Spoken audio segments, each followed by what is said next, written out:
of the divisional round games outside of Texans-Chiefs matchup are you most excited for? Because, I mean, this is a solid group of 4 games all the way around, but the 3 other games are pretty fun as well, entertaining-wise. I feel like there's probably one that stands head and shoulders above the others.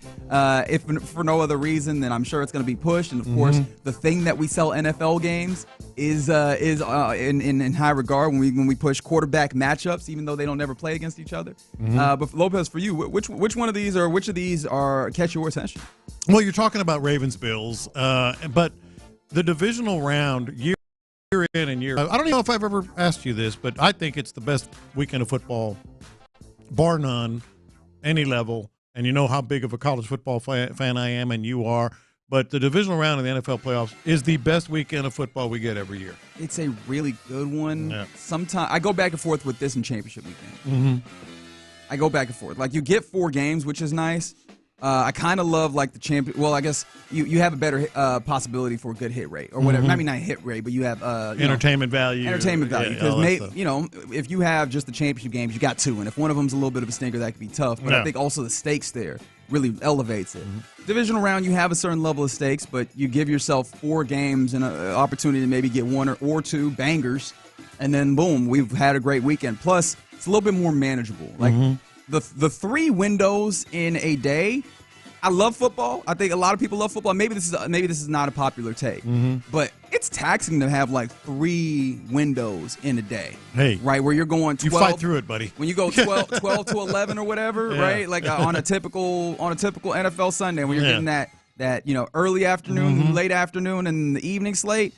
Man, that's the whole day, and it's a little bit different when you can get 2 games, right? Yep. And then you get 2 games on Saturday, 2 games on Sunday. You don't have to worry about the Monday where you're getting a little tired. You're like, I'm a little fatigued on the weekend. It's a nice weekend. I mean, at the very worst, it's the second best weekend. At the very worst. Yeah. For me, it's top. It's 2 Saturday, 2 Sunday, and this weekend, I mean, it came through again. These are very, very intriguing matchups. Like, you can talk about Ravens-Bills, and we will have, and people are. That's the marquee, that's the headline. Obviously, with Lamar Jackson and Josh Allen and Derrick Henry. It's akin to that one time that that Hakeem Olajuwon won and repossessed the MVP from David Robinson. Yeah. Like, this almost has those vibes. Of course, we don't know who has ultimately been voted as the MVP yet. It would make it even more fun for this if one of them the votes are in, for anybody wondering. No, the votes are in. It's a regular season award, and this game does not actually matter, except we know how this works. Yeah. We're going to think about this in the context of whoever actually wins it, and that's kind of what makes it fun. Like, again, just seeing these 2 guys and their teams, of course, like go at it is going to be massive, massive amounts of fun. And it stands to reason that they're all going to be really good games. We talked about the Texans-Chiefs, and we will continue.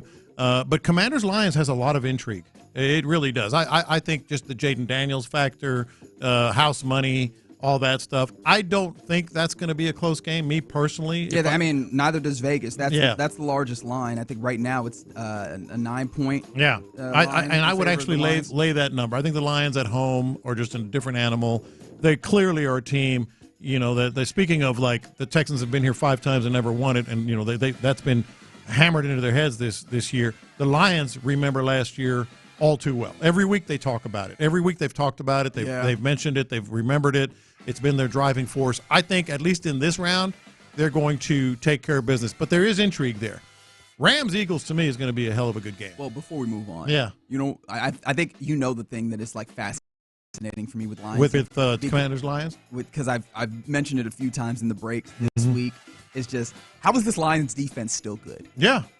Like, not only are they still good, there's a stat that I think it was yesterday, might have been 2 days ago, that has just been gnawing at my brain. And I heard Payne and Pendergast talking about it earlier, and they were talking about how, the Lions have blitzed more as they have, lost a lot of injuries on defense. And they're oddly enough getting guys back as well with all the injuries. But on defense in particular, like, you lose Aiden Hutchinson, who it felt like the entire defense was built around his level of pressure. You have not lost the ability to get pressure. In fact, it's oddly gotten better since, week 13, I believe, was the mark that they had. The Lions are number 1 in generating pressure with 4 down linemen. Yeah. Like, not even blitzing. Still only sending 4 or less and they get pressure at the highest. I'm just like, how? Yeah. Like, Aaron Glenn is going to get whatever he wants this offseason when it comes to the coaching stuff, just because they're still able to do that. So, like, it really feels like, and I don't necessarily buy into this, but I will lean into this just for the imagery, like team of destiny type stuff for the Lions, in the ways that they have come up against quite a few obstacles, and they've just leapt over it at the level of grit and tenacity that, of course, belies and would come from a Dan Campbell team. That's Aaron Glenn. That's culture, and I know that word gets thrown around a lot, but the Lions have a culture, and we know it. It starts with Dan Commanders Campbell. Are probably just a little early. Yeah, and the Commanders are early. The Lions are the template that you hope the Texans follow, but they just get, there is intrigue in this game. I think they get it done again. But Rams-Eagles, man. Something about the Rams just seems to it kind of mirrors a little bit of the Texans. Like, where'd that come from? How did that happen? 9 sacks, receivers making plays all of a sudden again, which they haven't been this season consistently. And the Eagles, as much as they've been winning and winning and winning, there still seems to be some level of doubt. About them. That was exactly what I was thinking. It's like, I feel bad for the Rams because as much as, yes, you're right, there's so many things that they've done well. This feels like the last hurrah. Is that the way you would say it? Yeah. For Matt Stafford, like, can you get something done while he is still a useful starting quarterback in this league, at least useful in the terms of like trying to contend and compete.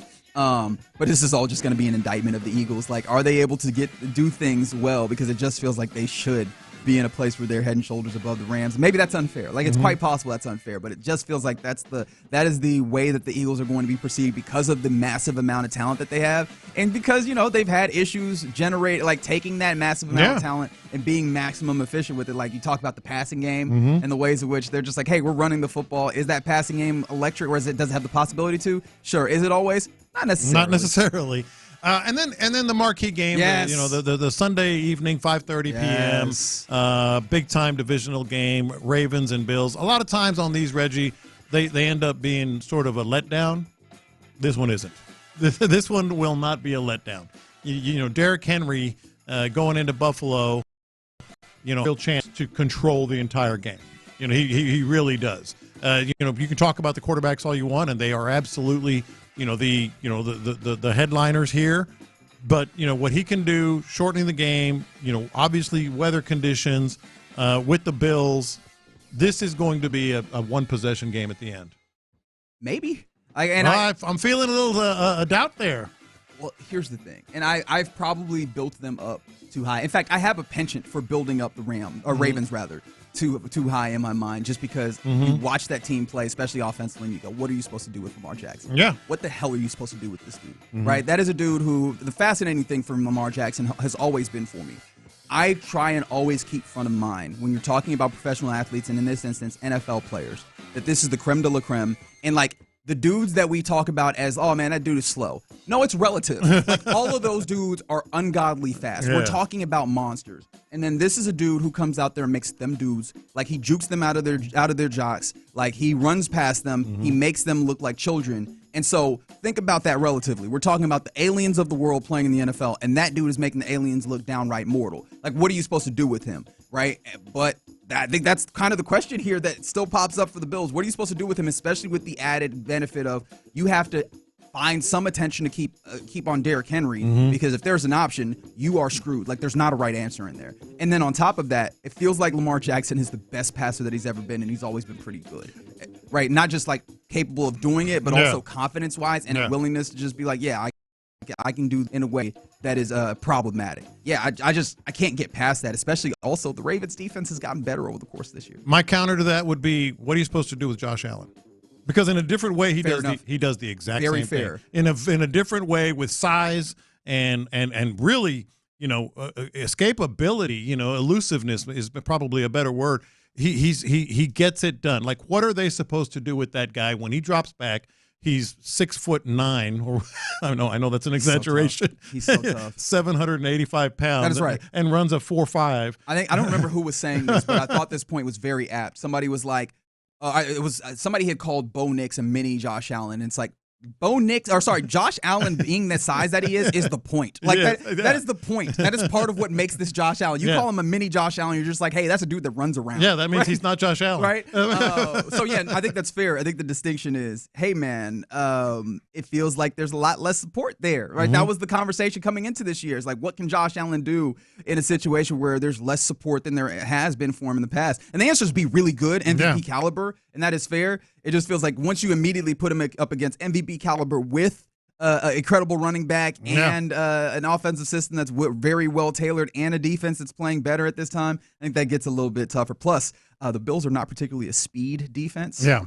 And just a lot of speed over there. There is a lot of speed over there. I'm super excited about that game, but it should be a fantastic weekend of football all the way around. And no, Joseph on the YouTube, I don't think that you are petty or what have you, enjoying laughing at MVPs that get caught, because I feel like we are a society that enjoys Schadenfreude, right? Like that's just kind of how we go. Yes, we are. But either way, like if it's Schadenfreude or just seeing incredible people do incredible things, I think this weekend is going to turn out very, very well for those of us that enjoy football, which I imagine is everybody listening right here on Sports Radio 6.